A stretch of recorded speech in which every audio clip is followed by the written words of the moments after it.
السلام عليكم ورحمة الله وبركاته.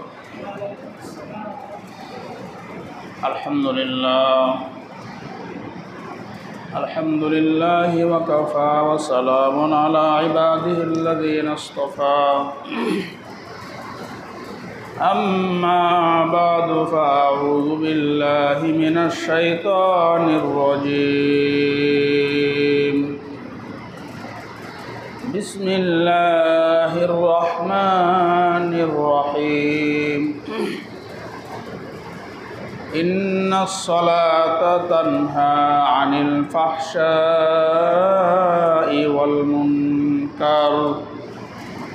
وقال النبي صلى الله عليه وسلم: كان النبي صلى الله عليه وسلم إذا حزبه أمر صلى. وقال النبي صلى الله عليه وسلم: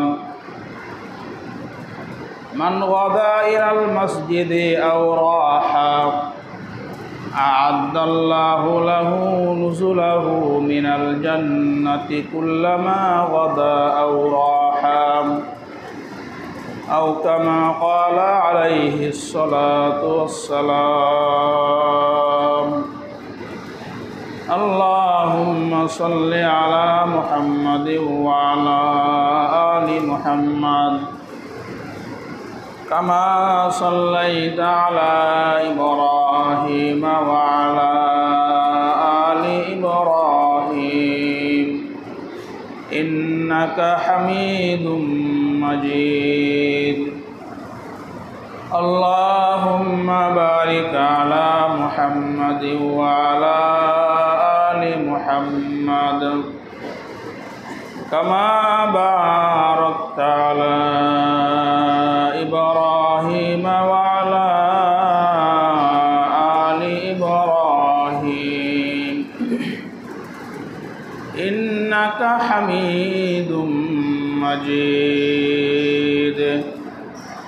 سبحانك لا علم لنا إلا ما علمتنا إنك أنت العليم الحكيم. اللهم إني أعوذ بك من شر لساني وشر سمعي وشر بصري وشر مني। মহান রব্বুল আলামিনের দরবারে লাখো কোটি শুকরিয়া যে আল্লাহ পাক রব্বুল আলামিন আমাদেরকে বিগত জুমার নেই আজকে আল্লাহর হুকুম পালন করার উদ্দেশ্যে মসজিদের মধ্যে সুস্থ অবস্থায় সবার আগে আসার বসার তৌফিক দান করেছেন। কালিমাতুশ শুকর আদায় করে বলি আলহামদুলিল্লাহ। ইসলামের মধ্যে ইমানের পরে যে স্তর, ইমানের পরে যেটা মুসলমানদের কাজ, সেটা হলো নামাজ। এবং এই নামাজ এত গুরুত্বপূর্ণ ইবাদত, রসুল আকরাম সাল্লাল্লাহু আলাইহি ওয়াসাল্লাম কোনো সাহাবা যখন ইসলাম গ্রহণ করতেন তখন সর্বপ্রথম নবীজি তাকে নামাজ শিক্ষা দিতেন। নামাজ মুসলমানদের উপর ফরজ। এই নামাজের অনেক লাভ, অনেক ফজিলত। এই জন্যে নামাজকে গুরুত্ব দেয়া, 5 ওয়াক্ত নামাজ যারা আদায় করে তাদের অনেক ফজিলত, তাদের অনেক লাভের কথা কোরআন হাদিসের মধ্যে নবীজি সাল্লাল্লাহু আলাইহি ওয়াসাল্লাম ইরশাদ করেছেন।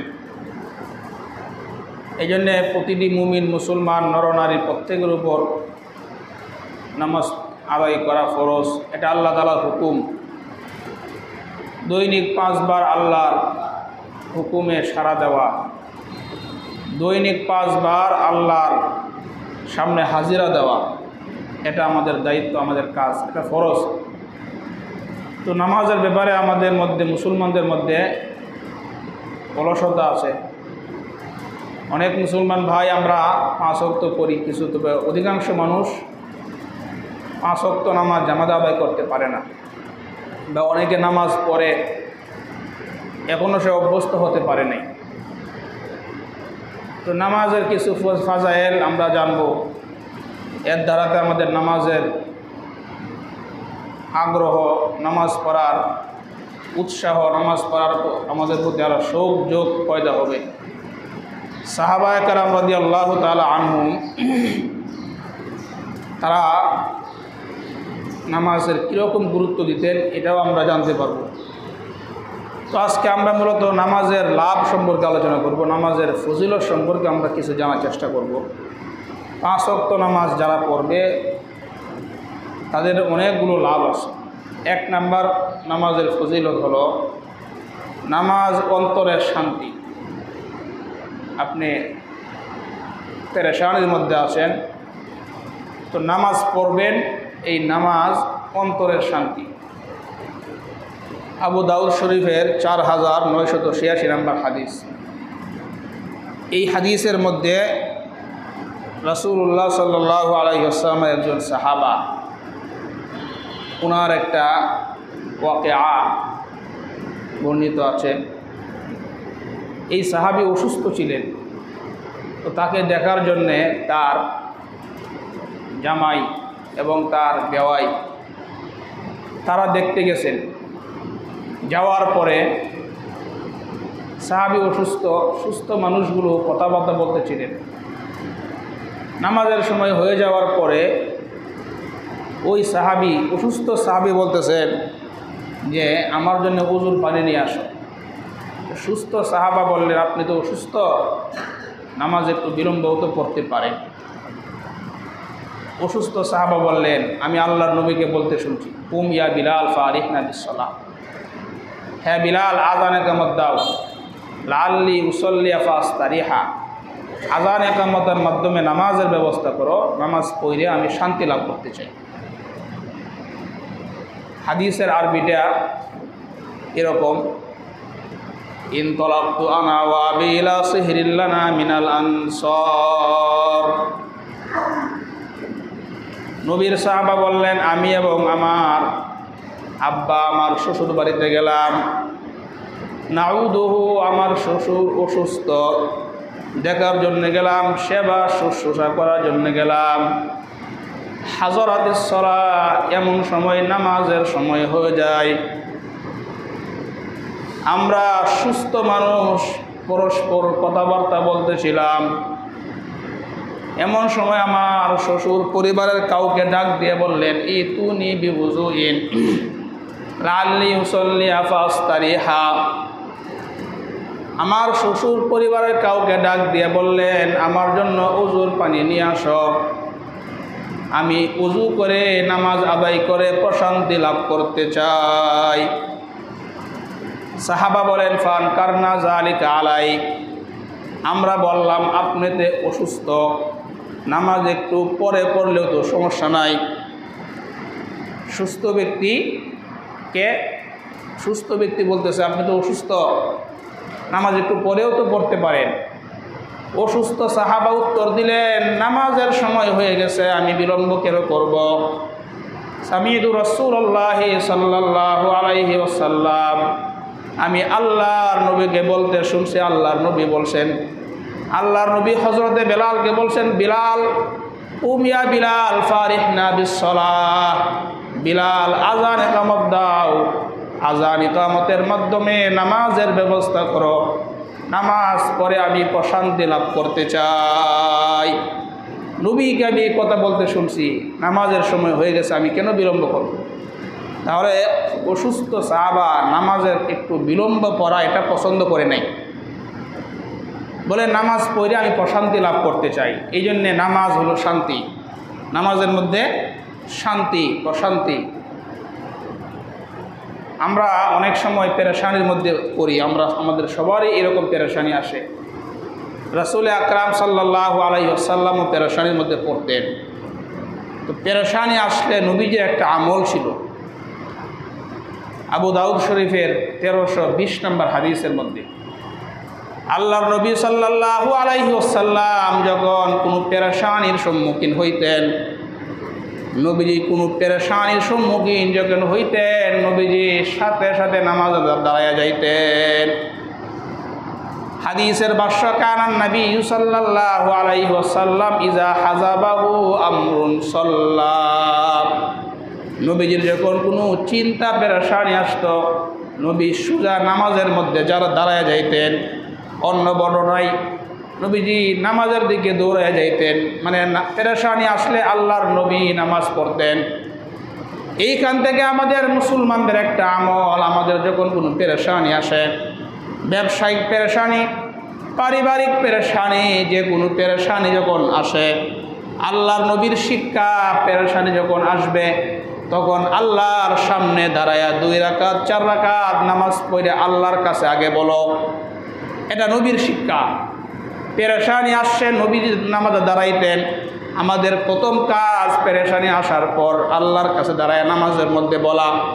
এরপরে আপনি চিকিৎসা করেন, এরপরে আপনি ইমামকে বলেন, খতিবকে বলেন, মাকে বলেন, বাবাকে বলেন, অন্যান্য চেষ্টা তদবির করেন। প্রথম কাজ হলো আমাদের পেরেশানি আসছে, প্রথম কাজ নবীর শিক্ষা হলো তুমি নামাজে দাঁড়ায় যাও। এটা নবীর শিক্ষা। পেরেশানি আসে নামাজ পড়ো, 2 রাকাত 4 রাকাত, জয় রাকাত পারো ওই রাকাত নামাজ পড়া আল্লাহর কাছে বলো, তারপরে অন্য চেষ্টা তদবির করা। এটা হলো রাসূল আকরাম সাল্লাল্লাহু আলাইহি ওয়াসাল্লামের শিক্ষা। তাহলে নামাজের 1 নাম্বার ফায়দা আমরা পাইলাম, নামাজ অন্তরের শান্তি। 2 নাম্বার, নামাজ হচ্ছে আলো, নূর। কোনো কালো মানুষ যদি নামাজ পড়ে আল্লাহ তাআলা তার চেহারাকে আলোকিত বানায় দেন, সুবহানাল্লাহ। কোনো সুন্দর মানুষ নামাজ পড়লে তার চেহারা আল্লাহ তাআলা আরও সুন্দর বানায় দেন। দলিল মুসলিম শরীফের হাদিস 420 নম্বর হাদিস। ক্বালা রাসূলুল্লাহি সাল্লাল্লাহু আলাইহি ওয়াসাল্লাম, আল্লাহর নবী বলেন, আত-তুহুরু শাতরুল ঈমান, পবিত্রতা ঈমানের অঙ্গ। আলহামদুলিল্লাহি তামলাউল মিজান। আমরা সবাই বলি আলহামদুলিল্লাহ। এই যে আমরা আলহামদুলিল্লাহ বললাম, আল্লাহর নবী বলেন তোমাদের যে ব্যক্তি আলহামদুলিল্লাহ বলবে তোমাদের প্রত্যেকের মিজানের পাল্লাটা নেকি দ্বারা পরিপূর্ণ হয়ে যায়। আলহামদুলিল্লাহ বললেন মানে সবার পাল্লা এরকম না। নবীজি বলেন তোমাদের প্রত্যেকের মিজানের পাল্লাটা নেকি দ্বারা পরিপূর্ণ হয়ে যা। একবার আলহামদুলিল্লাহ বললে মিজানের পাল্লাটা নেকি দ্বারা পরিপূর্ণ হয়ে যা। ও সুবহানাল্লাহি ওয়ালহামদুলিল্লাহি তামলাআনে মা বাইনাস সামাওয়াতি ওয়াল আরদ। সুবহানাল্লাহ আলহামদুলিল্লাহ কোনো বান্দা যদি বলে আসমান জমিনের ফাঁকা জায়গাটুকু আল্লাহ তাআলা নেকি দ্বারা পরিপূর্ণ করে দেন। এরপর নবীজি বলেন আস-সালাতু নূর, নামাজ হচ্ছে আলো। নামাজ এটা কেমন আলো? আল্লাহ তাআলা কোরআনের মধ্যে বলেন ইয়াউমা তারাল মুমিনিনা ওয়াল মুমিনাতি ইয়াসআ নূরুহুম বাইনা আইদিহিম ওয়া বিআইমানিহিম। কিয়ামতের ময়দানে ইমানদার নারী পুরুষ যখন হেঁটে চলবে, ইমানদার নারী পুরুষের সামনে পিছনে আগে পিছে নূরের মধ্যে তারা চলাফেরা করবে।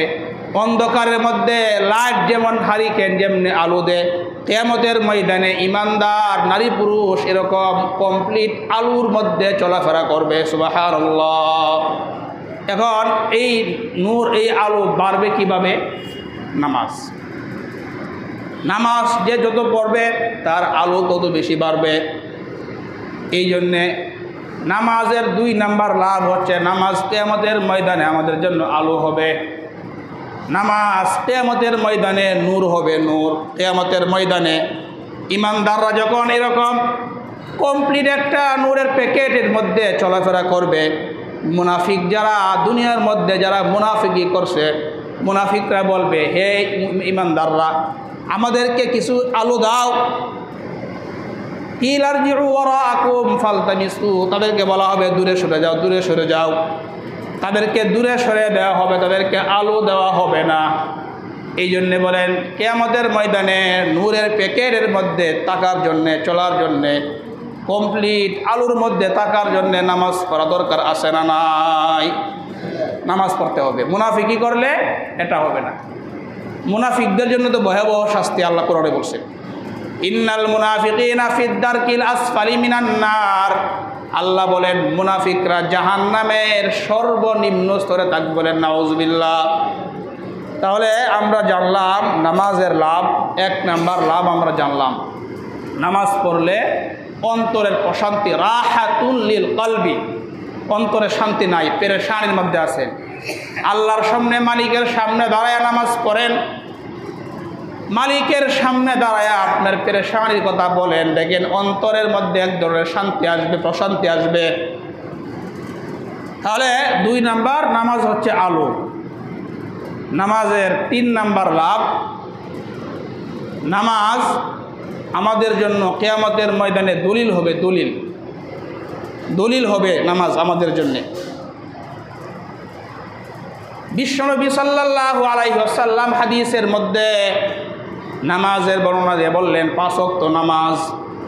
5 ওয়াক্ত নামাজের কথা বললেন নবীজি, বলেন মান হাফাজা আলাইহা, এই 5 ওয়াক্ত নামাজ যারা আদায় করবে, 5 ওয়াক্ত নামাজ যারা নিয়মিত করবে, কয়েকত নামাজ, 5 ওয়াক্ত নামাজ যারা নিয়মিত পড়বে, কানাত লাহু নূরা, এই নামাজ তার জন্যে কিয়ামতের ময়দানে আলো হবে।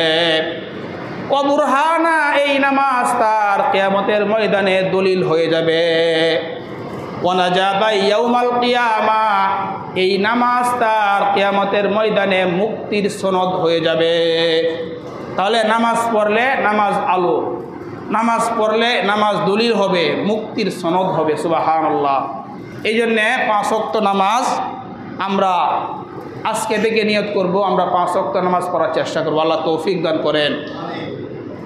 নামাজের ব্যাপারে নামাজের 4 নাম্বার লাভ, যে মুসলমান নামাজ পড়ে, যার নামাজ শুদ্ধ হবে, কিয়ামতের ময়দানে তার অন্যান্য আমল যদি একটু কমি হয়, ত্রুটি হয়ে যায়, নামাজের উসিলায় আল্লাহ তাআলা তার ওই আমলগুলোকেও কবুল করে নেবেন। সুবহানাল্লাহ। আর যদি তার নামাজেই শুদ্ধ না হয়, না বান্দা নামাজ পড়তো না, দাবি করতো আমি দৈনিক 300 বার দুরূদ পড়ি, নামাজ পড়ে না। নামাজ যার অশুদ্ধ, তার অন্যান্য আমলও অশুদ্ধ। সহিহুল জামে একটা হাদিসের কিতাব, এই কিতাবের হাদিসের মধ্যে রাসূল আকরাম সাল্লাল্লাহু আলাইহি ওয়াসাল্লাম বলেন, ক্বালা রাসূলুল্লাহ সাল্লাল্লাহু আলাইহি ওয়াসাল্লাম, আল্লাহর নবী বলেন, আউয়ালু মা ইউহাসাবু বিহিল আবদু ইয়াউমাল কিয়ামাতিস সালাহ, কিয়ামতের ময়দানে সর্বপ্রথম বান্দার নামাজের হিসাব হবে। নামাজ যদি কারো শুদ্ধ হয়, ফাইন সলাহাত সলাহা সাইরু আমালি, নামাজ যদি কারো ঠিক হয়ে যায়, তার অন্যান্য আমলও ঠিক হবে। আর যদি নামাজ ঠিক না হয়, ওয়াইন ফাসাদাত ফাসাদা সাইরু আমালি, নামাজ যদি কারোর শুদ্ধ না হয়, না বান্দা নামাজ পড়তো না, তার অন্যান্য আমলও অশুদ্ধ বলেই বিবেচিত হবে। তাহলে বলেন মুসলমান ভাইরা আমার, নামাজ সঠিক তো তার অন্যান্য আমল সঠিক, নামাজ ঠিক নাই, তার অন্যান্য আমলও সঠিক বলে গ্রহণ করা হবে না। তাহলে বলেন নামাজ আমাদের ঠিক করা দরকার আছে না নাই? এই জন্যে 5 ওয়াক্ত নামাজ নিয়ে যাইতে হবে। 5 ওয়াক্ত নামাজ নিয়ে আমাদেরকে কবরে যাইতে হবে, নামাজ নিয়ে কবরে যাইতে হবে। নামাজ ছাড়া কবরে গেলে কবরের মাটি এমনভাবে চাপ দিবে, একদিকের হাড় অন্যদিকে ঢুকে যাবে। এইভাবে হাদিসের মধ্যে নবীজি দেখাইছেন, নামাজ ছাড়া কবরের মধ্যে গেলে কবরের মাটি এমনভাবে চাপ দিবে রে ভাই, একদিকের হাড় অন্যদিকে এইভাবে ঢুকে যাবে। এই জন্যে নামাজ নিয়ে আমাদেরকে যাইতে হবে, নামাজ ছাড়া কবরে গেলে উপায় নাই। তাহলে নামাজ আমাদের মুক্তির সনদ, মুক্তির দলিল। এই জন্যে নামাজ নিয়ে আমরা যাই, নামাজ নিয়ে যাই। নামাজ ছাড়া কবরে গেলে আমাদের উপায় নাই, নামাজ ছাড়া কবরে গেলে আমাদের উপায় নাই। এই জন্যে আমরা নিজেরা 5 ওয়াক্ত নামাজ পড়ব, আমাদের পরিবার পরিজন, আমাদের বিবি বাচ্চা, তাদেরকেও 5 ওয়াক্ত নামাজ পড়ার জন্যে হাতে পায়ে ধইরা তাদেরকে নামাজ পড়ার জন্য চেষ্টা করবো আমরা ইনশাল্লাহ। তাহলে নামাজের 5 নাম্বার আমরা এখন জানবো। 5 ওয়াক্ত নামাজ যে ব্যক্তি পড়বে, নামাজের 5 নাম্বার উপকারিতা। 5 ওয়াক্ত নামাজ যেই ব্যক্তি পড়বে আল্লাহ পাক রব্বুল আলামিন তাকে নিজ জিম্মায় জান্নাতে প্রবেশ করাইবেন। সুবহানাল্লাহ। আবু দাউদ শরীফের বর্ণনা 1420 নম্বর হাদিসের মধ্যে নবীজি বলেন, ক্বালা রাসূলুল্লাহ সাল্লাল্লাহু আলাইহি ওয়াসাল্লাম, আল্লাহর নবী বলেন, 5 সালাওয়াত, 5 ওয়াক্ত নামাজ, কাতাবাহুন্নাল্লাহু আলাল ইবাদ, 5 ওয়াক্ত নামাজ আল্লাহ বান্দার উপর ফরজ করেছেন। বলেন আমাদের উপর আল্লাহ কয় ওয়াক্ত নামাজ ফরজ করছেন? 5 ওয়াক্ত নামাজ। নবীজি বলেন, মান জাআ বিহিন্না লাম ইউদায়্যি মিনহুন্না শাইআন ইস্তিখফাফান বিহাক্কিহিন্না, 5 ওয়াক্ত নামাজ নিয়ে যেই বান্দা আসবে অবহেলা অবজ্ঞা করে 1 ওয়াক্ত নামাজও কাজা করবে না। ফজর নামাজের সময় কোনো মুসলমান এই কথা বলবে না, দূর 4 ওয়াক্ত নামাজ তো ঠিক আছে, ফজরের নামাজটা না হইলে কি হইতো, এরকম বলবে না। 5 ওয়াক্ত নামাজ নিয়ে যেই বান্দা আসবে, আল্লাহ বলেন যেই বান্দা 5 ওয়াক্ত নামাজ নিয়ে আমার কাছে আসবে আমি আল্লাহ তাকে নিজ জিম্মায় জান্নাতে প্রবেশ করায় দিব। 5 ওয়াক্ত নামাজ নিয়ে গেলে নিজ জিম্মায় আল্লাহ জান্নাতে প্রবেশ করাইবে। অবহেলা অবজ্ঞা করে 1 ওয়াক্ত নামাজও যে কাজা করবে না। অবহেলা অবজ্ঞা কাকে বলে? আপনার বিবি সাহেব দিনদার, নামাজ পড়ে, স্বামী নামাজ পড়ে না। এখন দিনদার মহিলা চেষ্টা করে স্বামীকে কীভাবে নামাজি বানানো যায়, বারবার বলে নামাজটা পড়ো, নামাজে যাও, নামাজে যাও। এই স্বামী নামাজে না এসে তার বিবিকে বলে বারবার ফেরত করো না, এরকম অবহেলা অবজ্ঞা করে। তাহলে 5 ওয়াক্ত নামাজ নিয়ে যেই বান্দা আসবে অবহেলা অবজ্ঞা করে 1 ওয়াক্ত নামাজও কাজা করবে না। আল্লাহ তাআলা কেমন যেন বলতেছে, বান্দা তুমি 5 ওয়াক্ত নামাজ নিয়ে আমার কাছে আসো, আমি আল্লাহ তোমাকে নিজ জিম্মায় জান্নাতে প্রবেশ করায় দিব। আর যদি নামাজ ছাড়া যায়, 5 ওয়াক্ত নামাজ যদি না পড়ি, নবীজি বলেন আল্লাহ তাআলা তার ব্যাপারে কোনো জিম্মাদারি নাই। ইনশা আযাবা ওয়া ইনশা গাফারালা, আল্লাহ চাইলে তাকে মাফ করে দিবেন, চাইলে তাকে শাস্তি দিবেন। তাহলে নামাজের 5 নম্বর উপকারিতা আমরা জানলাম। নামাজ পড়লে নিজ জিম্মায় আল্লাহ জান্নাতে প্রবেশ করাইবেন। সুবহানাল্লাহ। নামাজের ব্যাপারে 6 নম্বর কথা, আমাকে আপনাকে আমাদেরকে সৃষ্টি করা হয়েছে অস্থিরতা দিয়া। মানুষ সৃষ্টিগতভাবে মানুষ অস্থির। সূরা মাআরিজের 23 থেকে 19 থেকে 23 নম্বর আয়াত, এই আয়াতগুলোর মধ্যে আল্লাহ তাআলা ইরশাদ করেন, ইন্নাল ইনসানা খুলিকা হালুআ, মানুষকে সৃষ্টি করা হয়েছে অস্থিরতা দিয়া। ইদা মাসাহু শাররু জাজুআ, মানুষকে যখন অকল্যাণ স্পর্শ করে, ব্যবসার মধ্যে লোকসান হয়, মানুষ অস্থির হয়। ওয়া ইদা মাসাহুল খায়রু মানুআ, মানুষ যখন টাকা পয়সার মালিক হয়ে যায়, 5-10 তলা বিল্ডিংয়ের মালিক হয়, টাকা পয়সার মালিক হয়, মানুআ কৃপণ হয়ে যায়। 1 নাম্বার অস্থিরতা, 2 নাম্বার কৃপণতা।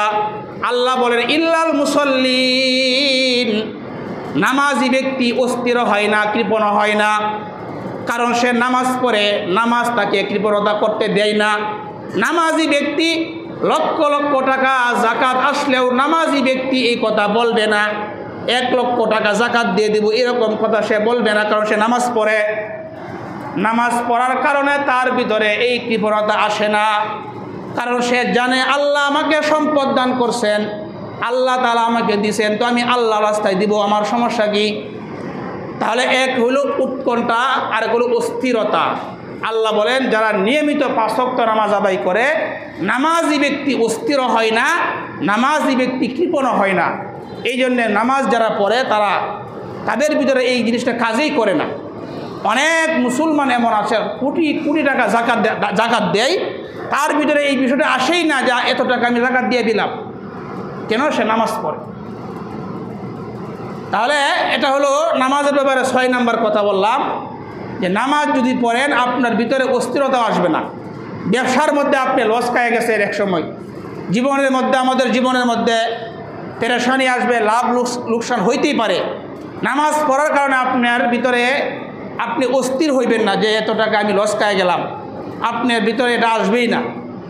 তাহলে নামাজ পড়া এটা একটা লাভ। নামাজের ভিতরে এই জিনিসটা আসে যে আমার জাকাত আসছে, আমি আল্লাহর পক্ষ থেকে আমি জাকাত দিয়ে দিব। আমি ব্যবসায় লোকসান হয়ে গেছি, এটা আল্লাহর পক্ষ থেকে হয়েছে, এটা সে মেনে নেই। নামাজ পড়ার কারণে তার ভিতরে এই গুণটা আসে। নামাজের ব্যাপারে আরেকটা কথা হইল, নামাজ যারা পড়ে, নামাজ মানুষকে অশ্লীল অহেতুক ফাহেসা কাজ থেকে ফিরে রাখে। সূরা আনকাবুতের 45 নম্বর আয়াত আল্লাহ পাক রব্বুল আলামিন বলেন, ইন্নাস সালাতা তানহা আনিল ফাহশাই ওয়াল মুনকার। আল্লাহ বলেন নামাজ মানুষকে ফাহশা অশ্লীল কাজ থেকে ফিরাইয়া রাখে। অশ্লীল কাজ থেকে নামাজ মানুষকে ফিরাইয়া রাখে। এখন এখানে আমরা অনেকেই বলতে পারি আমার ছেলেটা নামাজ পড়ে, কিন্তু সে তো ফিরতেছে না। যে নামাজ পড়ে বলে জুমার নামাজটাকে পড়ে, তো নামাজটাকে ফিরায় না।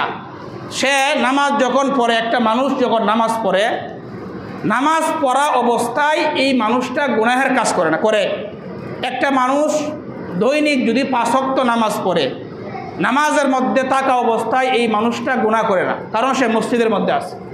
এই তো নামাজ আপনাকে ফিরায় রাখলো। তাছাড়া আপনি যদি নামাজ আরও ভালোভাবে আদায় করেন, নামাজের হক আদায় করে, নামাজের যেই খুশুর সাথে নামাজগুলো আদায় করেন, এক সময় এই নামাজ আপনাকে ফিরাইতে ফিরাইতে আপনার নামটা আল্লাহর ওলির খাতায় উঠাই দিবে। সুবহানাল্লাহ। নামাজ পড়তে থাকা, নামাজ পড়তেছেন, আপনি গুনাহ ছাড়তে পারতেছেন না, নামাজ আরও ভালো করে পড়েন। কারণ আল্লাহ তাআলার ওয়াদা, ইন্নাস সালাতা তানহা আনিল ফাহশাই ওয়াল মুনকার। আল্লাহ বলেন নিশ্চয় নামাজ মানুষকে অশ্লীল ফাহেসা কাজ থেকে ফিরায় রাখে। আল্লাহর ওয়াদা কখনো মিথ্যা হতে পারে না। হইতে পারে আমার নামাজের মধ্যে সমস্যা, আমার নামাজটা ওই পর্যায়ে হয় নাই, নামাজও পড়ে চুরি করে, নামাজও পড়ে অন্যকে কষ্ট দেয়। অনেক নামাজি মানুষ এমন আছে অনেক অপরাধে জড়িত, এটা স্বাভাবিক কথা। আমরা সবাই জানি মানুষ বলতে সবাই ভুল করে, নামাজও পড়ে ভুলও করে। আবার এরকম করা যাবে না যে আমি 5 ওয়াক্ত নামাজও পড়বো, শয়তানি করব। এই লোকটা হেদায়েত পাবে না। অনিচ্ছা সত্ত্বেও ভুল করে, এটা ভিন্ন কথা। এখন সে নামাজও পড়ে, সে নিয়তি করছে যে আমি লম্বা লম্বা নামাজ পড়বো আর শয়তানি লম্বা লম্বা করবো, এর কপালে হেদায়েত নাই। যে নামাজ পড়বে আর মনে মনে ইচ্ছা করবে যে আমি শয়তানি ছাড়তাম না, হাজী সাহেবের বেশ ধরে আমি চলবো, শয়তানি আমি ছাড়তাম না, তাহলে বোঝা যাবে শয়তানের দায়িত্ব এড়ে দিয়ে দিছে। শয়তানের দায়িত্ব এড়ে দিয়ে শয়তানের অবসর হয়ে গেছে। এরকম নিয়ত করলে হবে না। এরকম নিয়ত থাকতে হবে আমি নামাজ পড়ব, আমার ভিতরে যে ভুল, যেই বদ অভ্যাসগুলো আছে এগুলো আমি পরিত্যাগ করব। ভুল হবে আর তওবা করব, ইস্তিগফার করব। তাহলে আশা করা যায় এই নামাজ একদিন না একদিন তাকে অশ্লীল ফাহেসার কাছ থেকে ফিরায় নিয়ে আসবে। সুবহানাল্লাহ। নামাজের ব্যাপারে 8 নাম্বার কথা, যে ব্যক্তি নামাজ পড়ে, নামাজ 5 ওয়াক্ত নামাজ বা নামাজ যে ব্যক্তি পড়বে জামাতের সাথে, নামাজ পড়তে দেরি হবে, তার আগের গুনাহ মাফ হইতে দেরি হবে না। সুবহানাল্লাহ। মুসলিম শরীফের হাদিসের মধ্যে উসমান রাদিয়াল্লাহু তাআলা আনহুর গোলাম, উনি বলেন আমি মসজিদের মধ্যে গেলাম, যাওয়ার পরে দেখলাম আসরের সময় হয়ে গেছে। ওয়া হুয়া বিফিনাইল মসজিদ। উসমান ইবনে আফফান উনি মসজিদের এক কোণার মধ্যে বসা। উসমান গনির গোলাম আমাকে ডাক দিয়ে বললেন নামাজ পড়ার জন্যে, আসরের সময় হয়ে গেছে। গোলাম গেলেন নামাজের জন্য, তাকে ডাকার জন্যে। উসমান গনি রাদিয়াল্লাহু তাআলা আনহু বললেন আমি তোমাকে একটা হাদিস শোনাইব, যে হাদিসটা আমি নবীর কাছ থেকে শুনছি। হাদিস উসমান গনি রাদিয়াল্লাহু তাআলা আনহু বলেন মা মিন ইমরিন মুসলিমিন ফায়ুহসিনু উযুআহা ফায়ুসাল্লি সালাতান। কোনো মুসলমান যখন উত্তমভাবে ওযু করে, ওযুর করার পরে নামাজ পড়ে, ফায়ুসাল্লি সালাতান ইল্লা গফারাল্লাহু বাইনাহু ওয়া বাইনাস সালাতিল্লাতি তালিহা। কোনো মুসলমান উত্তমভাবে ওযু করে নামাজ আদায় করলো, উসমান গনি রাদিয়াল্লাহু তাআলা আনহু বলেন এই মুসলমান নামাজ পড়তে দেরি হবে, তার আগের গুনাহগুলো মাফ হইতে দেরি হবে না। নামাজ পড়ার সাথে সাথে তার আগের সব গুনাহ মাফ। ওযু করে নামাজটা সুন্দরভাবে পড়লেন, আগের সব গুনাহ মাফ। আরেক হাদিসের মধ্যে উসমান রাদিয়াল্লাহু আনহু বলেন মা মিন ইমরিন মুসলিমিন ফায়ুহসিনু উযুআহা ওয়া খুশুআহা ওয়া রুকুআহা। কোনো মুসলমান যখন উত্তমভাবে ওযু করে, ওযু করার পর সুন্দরভাবে নামাজ আদায় করে, নামাজ আদায় করলে কোনো মুসলমান নামাজ আদায় করলো ইল্লা কানাত কাফফারাতাল লিমা ক্বাবলাহা মিনাজ যুনুব, এই নামাজ তার আগের গুনাহের জন্য কাফফারা হয়ে যায়। তাহলে অর্থটা কি হইল? আপনি ব্যবসায়ী তার ব্যবসার মধ্যে বসা, চাকরিজীবী তার চাকরিস্থলের মধ্যে, কৃষক তার কৃষি কাজের মধ্যে, নামাজের সময় হয়ে গেছে, ফরজ নামাজের সময় হয়ে যা, নামাজ যদি আদায় করে তার আগের সব গুনার জন্য এই নামাজটা কাফফারা হয়ে যায়। তাহলে 5 ওয়াক্ত নামাজ তার আগের গুনাহের কাফফারা। তবে শর্ত আছে, মালাম ইয়াতি কাবিরা, শর্ত হইল কবিরা গুনাহ করা যাবে না। কবিরা গুনাহ, বড় গুনাহ, কবিরা গুনাহ করা যাবে না। কবিরা গুনাহ কোনগুলা? কয়েকটা কবিরা গুনাহ কথা বলি। কবিরা গুনাহ, বড় বড় গুনাহ। কবিরা গুনাহ করেন, নামাজ পড়েন, বহুত বুজুর্গ আল্লাহওয়ালা, আপনার মতো জান্নেওয়ালা কেউ নাই, এমন বেশভূষা, কিন্তু আপনি কবিরা গুনাহ করেন। নবীজির হাদিস থেকে আমরা জানলাম তার নামাজ পড়লেও তার গুনাহ মাফ হবে না। কেন? শর্ত পূরণ হয় নাই। শর্ত এখানে কি দিছে? শর্ত মালাম ইয়াতি কাবিরা, কবিরা গুনাহ করা যাবে না, এটা শর্ত। এখন আমরা জানবো কবিরা গুনাহ কোনগুলা, যেই গুনাহগুলার কারণে নামাজ পড়লে গুনাহ মাফ হয়, সব গুনাহ মাফ হয়, কিন্তু কবিরা গুনাহ মাফ করলে গুনাহ মাফ হবে না। এখন আমরা কবিরা গুনাহ সম্পর্কে জানি। 5টা বড় বড় কবিরা গুনাহ আমরা আজকে এখন জানি। বুখারী শরীফের হাদিসের মধ্যে 2653 নম্বর হাদিসের মধ্যে নবীজি বলেন, ক্বালা রাসূলুল্লাহি সাল্লাল্লাহু আলাইহি ওয়াসাল্লাম, নবীজি বলেন, আল কাবাইরু আল ইশরাকু বিল্লাহ, কবিরা গুনাহের মধ্যে 1 নাম্বার কবিরা গুনাহ হলো আল্লাহর সাথে শিরিক করা, আল্লাহর সাথে শরীক করা। 2 নাম্বার ওয়া উকুকুল ওয়ালিদাইন, পিতামাতার নাফরমানি করা। তাহলে আপনি শিরিক করেন, নামাজ পড়েন, গুনাহ মাফ হবে না। পিতামাতার নাফরমানি করেন, নামাজ পড়েন, গুনাহ মাফ হবে না। 3 নাম্বার ওয়া কতলুন নাফসি, অন্যায়ভাবে হত্যা করা। আপনি নামাজ পড়েন, আপনার ইশারায় অন্য মানুষকে হত্যা করা হয়, আপনি হত্যার আসামি। আপনি হজ করছেন 70 বার, নামাজ পড়েন, তাহাজ্জুদ, ইশরাক, আওয়াবিন যত নামাজ আছে, দৈনিক 500 রাকাত নফল নামাজ পড়েন, আপনি হত্যা করছেন, আপনার গুনাহ মাফ হবে না। 4 নাম্বার ওয়া শাহাদাতুজ জুর, মিথ্যা সাক্ষ্য দেওয়া। নামাজও পড়েন, মিথ্যা সাক্ষ্য দেন। নামাজি, আপনি বহুত বড় নামাজি, লেবাস ধরছেন নামাজি, মিথ্যা সাক্ষ্য দেন। 5 টাকার একটা চা খাইলে আপনি সাক্ষ্য পাল্টায় ফেলান। মিথ্যা সাক্ষ্যের মাধ্যমে ভালো মানুষ অপরাধী হয়, অপরাধী ভালো হয়ে যা, হয় কি হয় না? মিথ্যা সাক্ষ্য দেন, মিথ্যা সাক্ষ্য দেন। 5 টাকার একটা চা খায় আপনি আর সাক্ষী পাল্টায় দিলেন। সত্যকে মিথ্যা বললেন, মিথ্যাকে সত্য বললেন। নামাজও পড়েন, দাবি করেন আমার মতো নামাজি তো আর কেউ নাই। আল্লাহর নবী বলেন, তোর নামাজ তো কবুল হয় না রে, কারণ তুই তো মিথ্যা সারস নাই, তুই 5 টিকে দামের ইমানদার। 5 টিকে দামের একটা চা খাইয়া তুই তোর কথা পাল্টায় ফেলাস, তুই 5টার ইমানের দাম 5 টাকা। আর খাঁটি ইমানদার এদেরকে দুনিয়া দিয়েও এদের সাক্ষ্য পাল্টাইতে পারবে না। এটা হলো খাঁটি ইমানদার। একদিকে ফাঁসির রশি, আরেকদিকে মিথ্যা বলবো, আমি ফাঁসির কাস্টে ঝুলতে পারি, আমি আমার সাক্ষী পাল্টাইতে পারি না। তাহলে নামাজ পড়ে কিন্তু মিথ্যা সাক্ষ্য দিই, শেষ।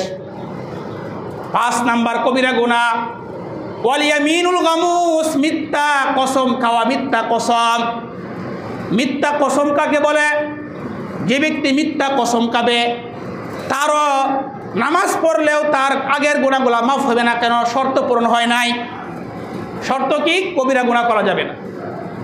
এই জন্যে কবিরা গুনাহ থেকে আমাদেরকে বাঁচতে হবে। আমাদের নেক আমল করার আগ্রহ আছে অনেক, আমাদের মধ্যে নেক আমলের বহুত আগ্রহ আছে। নফল নামাজ পড়া, কোরআন তেলাওয়াত করা, জিকির আজকার করা, নেক আমলের যেমন আগ্রহ, গুনাহ থেকে বাঁচার আগ্রহ আমাদের এমন নাই, কম।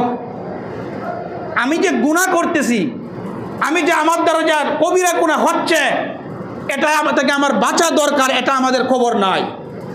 নেক আমল করতেছি, এই কারণে ফলে হচ্ছে কি ফলাফল হচ্ছে আপনার এই যে একটা কথা বলে না যে শুকনা তলা ভাঙ্গা থাকলে কি হয়, শুকনা তলা ভাঙ্গা থাকলে যা হয় আমাদের নেক আমলের এই অবস্থা হচ্ছে। আমাদের নিজ দিয়ে ছিদ্র গুনাহ থেকে না বাঁচার কারণে নেক আমলগুলা করতেছি, এগুলো সব নিষ্ফল। এই জন্যে কবিরা গুনাহ থেকে বাঁচতে হবে। এখন আমরা আরও 10টা কবিরা গুনার কথা জানবো, যেগুলা গুনাহ। 1 নাম্বার, মুআজ ইবনে জাবাল রাদিয়াল্লাহু তাআলা আনহুকে ওনার নবীজি সাল্লাল্লাহু আলাইহি সাল্লাম বলছেন, মুআজ আমি তোমাকে 10টা বিষয় আমি তোমাকে ওসিয়ত করতেছি। এই 10টা বিষয় ভালো করে মুসলমান মনে রাখা দরকার। মুআজ ইবনে জাবাল বলেন, আওসানি রাসূলুল্লাহ সাল্লাল্লাহু আলাইহি ওয়াসাল্লাম বিআশারি কালিমাত, আল্লাহর নবী আমাকে 10টা বিষয়ে ওসিয়ত করছেন। 1 নাম্বার, লা তুশরিক বিল্লাহি শাইআ, মুআজ তুমি আল্লাহর সাথে শিরিক করবা না। ওয়াইন কুতিলতা ওয়া হুররিকতা, তোমাকে যদি হত্যা করা হয়, তোমাকে যদি আগুনে পুড়ে মারা হয়, এরপরেও তুমি আল্লাহর সাথে শিরিক করবা না। এর 1 নাম্বার কথা, আমাদেরকে জ্বালিয়ে দিলে পুড়িয়ে দিলেও আমরা আল্লাহর সাথে শিরিক করব না। 2 নাম্বার, ওয়ালা তাউকান্না ওয়ালিদাইক ওয়াইন আমারাকা আলা আন তাখরুজা মিন আহলিকা ওয়া মালিকা, মুআজ তুমি তোমার পিতামাতার নাফরমানি করবা না। যদিও তোমাকে তোমার পিতামাতা তোমাকে তাদের সম্পদ থেকে ত্যায্য করে তোমাকে সম্পদ না দেয়, এরপরেও তুমি তাদের নাফরমানি করবা না।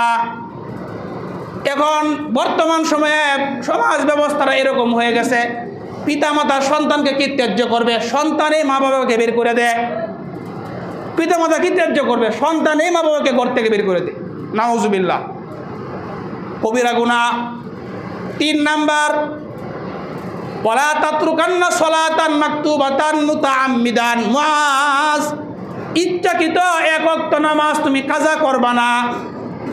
কেন করবা না? ফাইন্না মান তারাকা সলাতান মাকতুবাতান মুতাআম্মিদান ফাকাদ বারিআত মিনহু জিম্মাতুল্লাহ, আল্লাহর নবী বলেন ইচ্ছাকৃত 1 ওয়াক্ত নামাজ যে ছেড়ে দেয়, তার ব্যাপারে মালিকের আল্লাহর জিম্মাদারি উঠে যায়। 1 ওয়াক্ত নামাজ কেউ সারি দিলে তার ব্যাপারে আল্লাহর জিম্মাদারি থাকে না, তোর যা মন চায় তুই তাই কর। 4 নাম্বার, ওয়ালা তাশরাবান্না খামরান ফাইন্নাহু রাসু কুল্লি ফাহিশা, মুআজ তুমি মদ পান করবা না, কারণ মদ সমস্ত অশ্লীলতার মূল। 5 নাম্বার, ওয়া ইয়াকা ওয়াল মাসিয়া, মুআজ তুমি নাফরমানি করবা না। ফাইন্না বিল মাসিয়া বিহাল্লা সাখাতুল্লাহ, আল্লাহর নাফরমানির কারণে দুনিয়ার মধ্যে আল্লাহর আযাব গজব নেমে আসে। 6 নাম্বার, ওয়া ইয়াকা ওয়াল ফিরার মিনাজ যাহাফি ওয়া ইন হালাকান নাস, মুআজ যদি যুদ্ধের ময়দানে তুমি থাকো, কখনো যুদ্ধ ফরজ হয়, যুদ্ধের ময়দান থেকে পলায়ন করবা না, এটা গুনাহ। 7 নাম্বার, ওয়া ইযা আসাবান নাস মাউতুন ওয়া আনতা ফীহিম ফাসবুত, মুআজ যদি কোনো এলাকার মধ্যে মহামারী দেখা দেয়, ওই এলাকা থেকে তুমি পালাইবা না, পলায়ন করবা না, ওইখানেই থাকবা। 8 নাম্বার, ওয়া আনফিক আলা ইয়ালিকা মিন তাওলিকা, মুআজ তুমি তোমার পরিবারের উপর তোমার সামর্থ্য অনুযায়ী খরচ করবা। 9 নাম্বার, ওয়ালা তারফা আনহু মাসাকা আদাবা, মুআজ তোমার পরিবারের উপর থেকে শাসনের লাঠি উঠাইবা না। 10 নাম্বার, ওয়াখিফহুম ফিল্লাহ, পরিবারকে আল্লাহর ব্যাপারে ভয় দেখাইবা। এই 10টা ওসিয়ত নবীজি সাল্লাল্লাহু আলাইহি ওয়াসাল্লাম ওনার সাহাবা মুআজ ইবনে জাবালকে করছেন। তাহলে আমরা জানলাম কবিরা গুনাহ থেকে আমরা এখানে আসলাম যে নামাজ পড়লে আগের গুনাহ সব মাফ, শর্ত হইল কবিরা গুনাহ করা যাবে না। একটা বিষয় জানতে যায়, আরও আমরা অনেকগুলা বিষয় এই হাদিস থেকে আমরা জানলাম। নামাজ, উসমান ইবনে আফফানের আরেকটা হাদিস আমরা জানি, 5 ওয়াক্ত নামাজ পড়লেন, 5 ওয়াক্ত নামাজ, 5 সলাওয়াত কাতাবাহুন as-salawatul khamsu wal jumu'atu ilal jumu'ah wa ramazanu ila ramazana mukaffiratun lima bainahunna idza ijtanabal kaba'ir। 5 ওয়াক্ত নামাজ, ফজর পড়লেন, জোহর পড়লেন, মাঝখানে ফাঁকা, আসর পড়লেন, মাঝখানে ফাঁকা। 5 ওয়াক্ত নামাজ যে ব্যক্তি পড়বে, ফাঁকা মাঝখানে যে ফাঁকা জায়গাটুকু, সেই যে সময়টুকু মাঝখানে যদি কিছু গুনাহ হয়, কিছু গুনাহ হয়ে যায়, নামাজের উসিলায় এই গুনাহগুলো আল্লাহ তাআলা মাফ করে দিবেন। এখন আপনি 5 ওয়াক্ত নামাজও পড়েন, আজকে জুমার নামাজও 5 ওয়াক্ত পড়েন, এরপরও আপনার আমলে কিছু গুনাহ।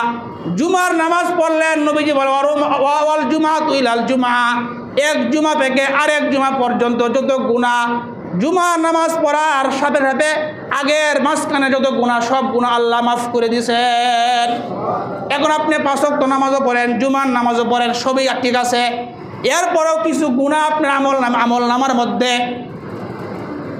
নবীজি বলেন অসুবিধা নাই, রমজান মাস আসছে, রমাজান ইলা রমাজান, নবীজি বলেন রমজান যখন আসছে রমজানের রোজাটা তুমি ভালো করে আদায় করলা, এক রমজান থেকে আরেক রমজান পর্যন্ত যত গুনাহ এই রমজানের রোজা রাখার উসিলায় মাঝখানের গুনাহগুলো আল্লাহ মাফ করে দিবেন। তাহলে সুযোগ আছে না নাই? আমাদের গুনাহগুলো মাফ করার সুযোগ আছে। এই জন্য নিয়ত করেন আজকে থেকে 5 ওয়াক্ত নামাজ আমরা আর কাজা করব না।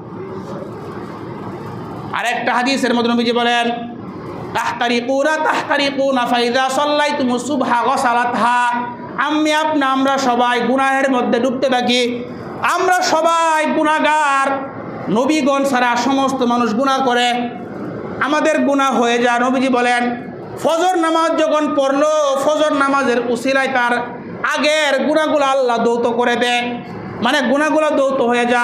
জোহর পড়লেন, মাঝখানে গুনাহ হয়ে গেছে, নামাজের উসিলায় আপনার গুনাহগুলো মাফ। এই জন্যে নামাজগুলো পড়বেন।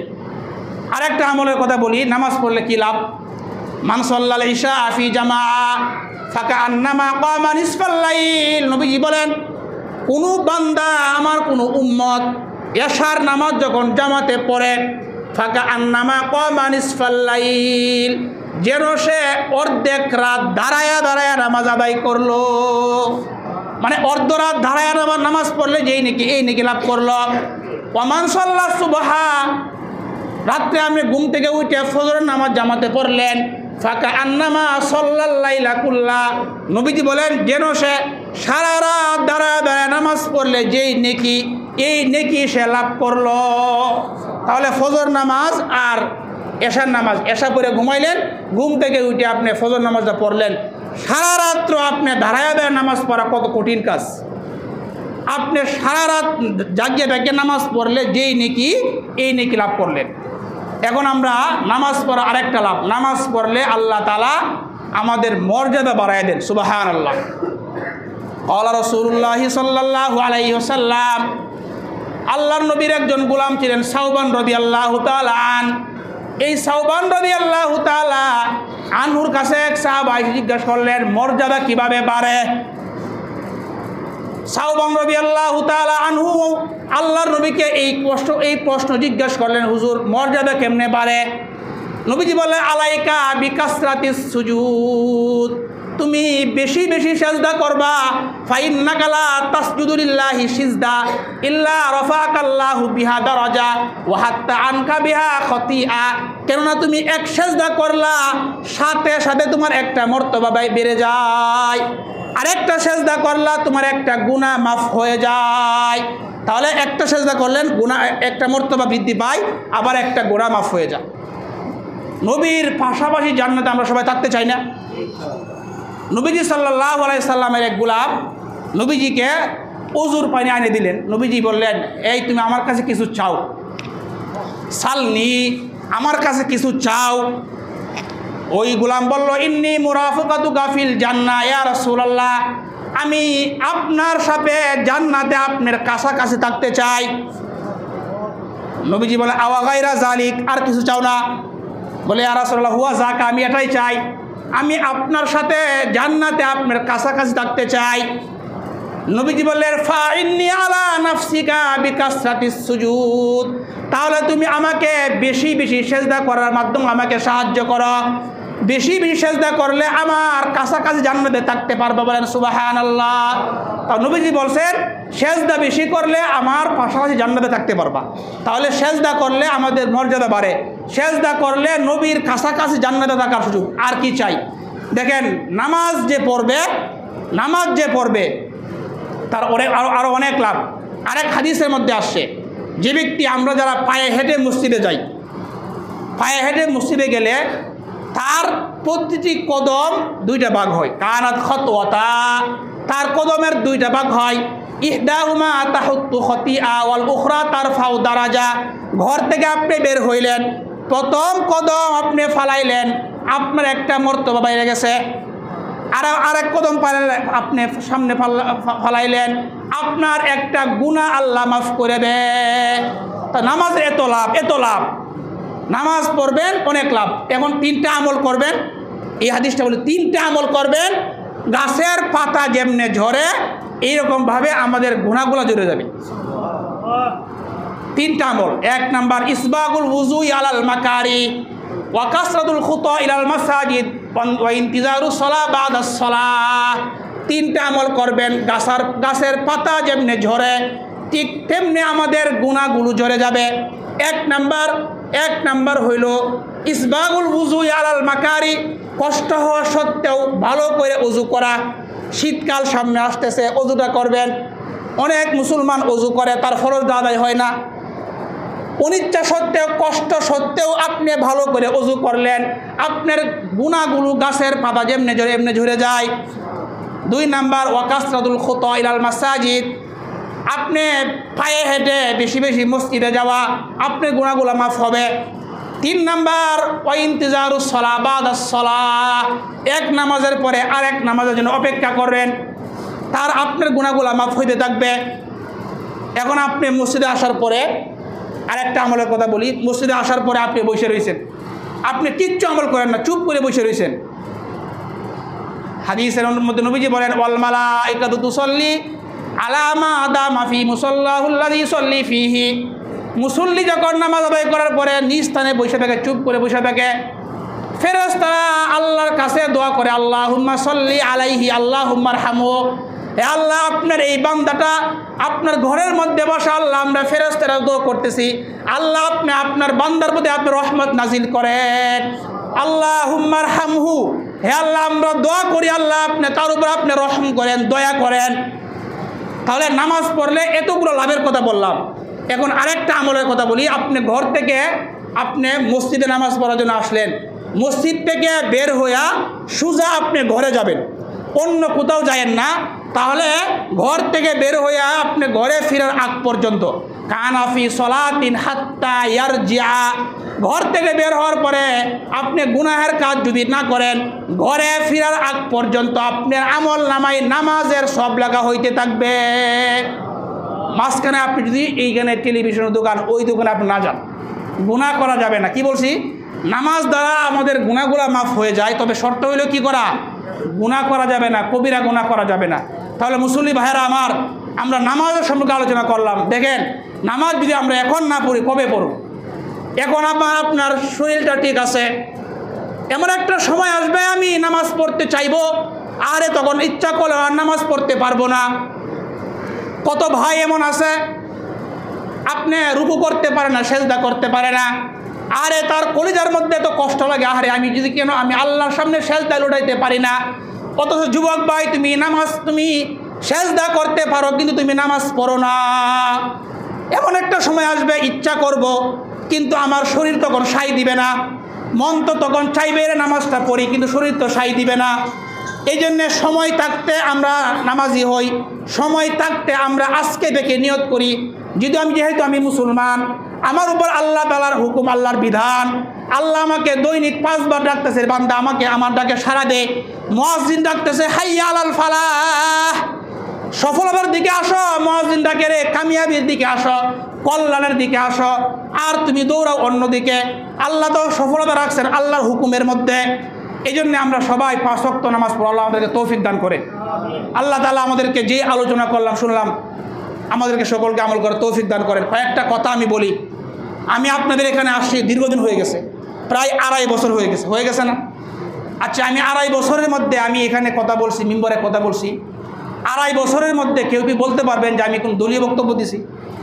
আজকে যেভাবে কথা বলছি কোরআন সুন্নাহ অনুযায়ী, আমার খাতার মধ্যে, ডায়েরির মধ্যে 60টার উপরে ধারাবাহিক বয়ান আছে। 60টার উপরে ধারাবাহিক কোরআন সুন্নাহ অনুযায়ী বয়ান আছে। কেন আমি কারো পক্ষে বিপক্ষে কথা বলি না, এটা আমার অবস্থানটা আপনার জানা দরকার। আমি একজন ইমাম, আমার সম্পর্কে আপনাদের ধারণা থাকা দরকার। আমি এখানে ইমামতি করতে আসছি, এখানে কোনো দল করতে আসি নাই। যেই কারণে আমি কোরআন সুন্নাহর কথাগুলা বলি। কোরআন সুন্নাহর কথাগুলা যার উপরে পড়ুক, এটা নবীর কথা, আল্লাহর কথা। ডাক্তার যখন বলে যে তোমার ক্যান্সার হয়ে গেছে, তখন যদি কোনো রুগী ডাক্তারে গালিগালাজ করে, এই ডাক্তারে করে ডাক্তার, তাহলে সে বুদ্ধিমান, সে পাগল। ঠিক তদ্রূপভাবে কোরআন সুন্নাহর কথা আমরা বলি। যদি কোনো ব্যক্তি এই কারণে আমার প্রতি রাগান্বিত হয়ে যায়, তাহলে বোঝা গেল ওই ভাইটা সে সঠিক বুঝে না। কেন আমি কোরআন সুন্নাহর কথা বলি। এখন আসেন, এভাবে আমি কেন কথা বলি যে ডাইরেক্ট কোরআন সুন্নাহ দিয়ে কথা বললে এখানে কেউ কোনো কারো উপর নেওয়ার সুযোগ নাই। এরপরে যদি কোনো ব্যক্তি যদি আমার কথাগুলোকে তার গায়ের মধ্যে মাইকা শরীরের মধ্যে সেটা বেদা বানায়, এখন আমি কী করতে পারি বলেন? আমি কোরআন সুন্নাহর কথা বললাম, আপনি আমার কথাটাকে আপনি ঠাইনে নিয়ে আপনার গায়ের মধ্যে মাখলেন, মাইকা আপনি নানান রকমের আমার বিরুদ্ধে ষড়যন্ত্র করলেন। এটা কোনো দরকার আছে? আপনারা সবাই জানেন যে আমার বিরুদ্ধে বিগত 1 বছর আগে গোপন বার্তা একটা আইডি ছিল। কী ছিল? এই গোপন বার্তা আইডি আমার বিরুদ্ধে কিছু লেখালেখি করছে। আমি কিন্তু সহ্য করছি। আমি সহ্য করি নাই কেন?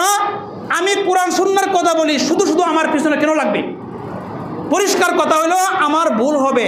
আমি মানুষ কিনা, আমার ভুল হইতে পারে। আমাকে এসে বলবেন যে হুজুর আপনার ভুল হয়ে গেছে।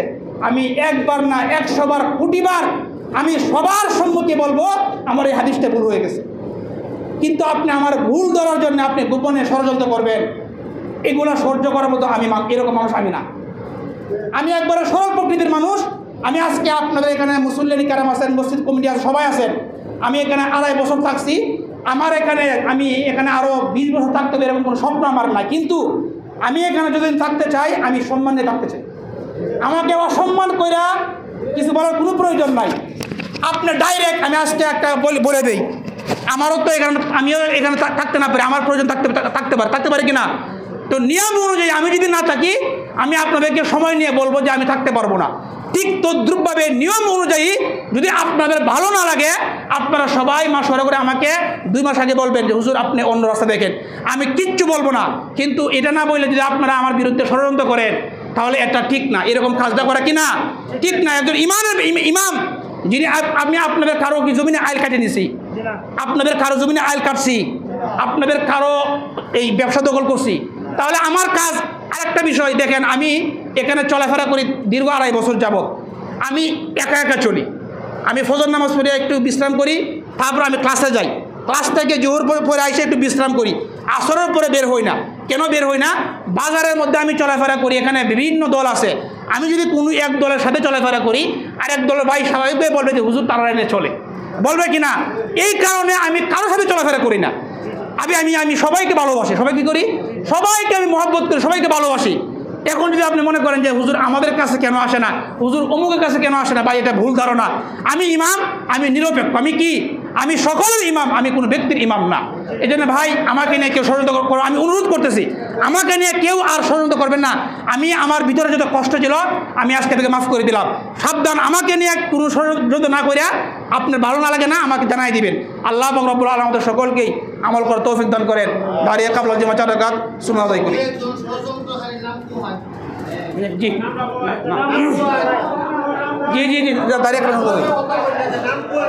দাঁড়িয়ে পরে ইনশাল্লাহ নাম বলা দরকার নাই, কথা শুরু করি।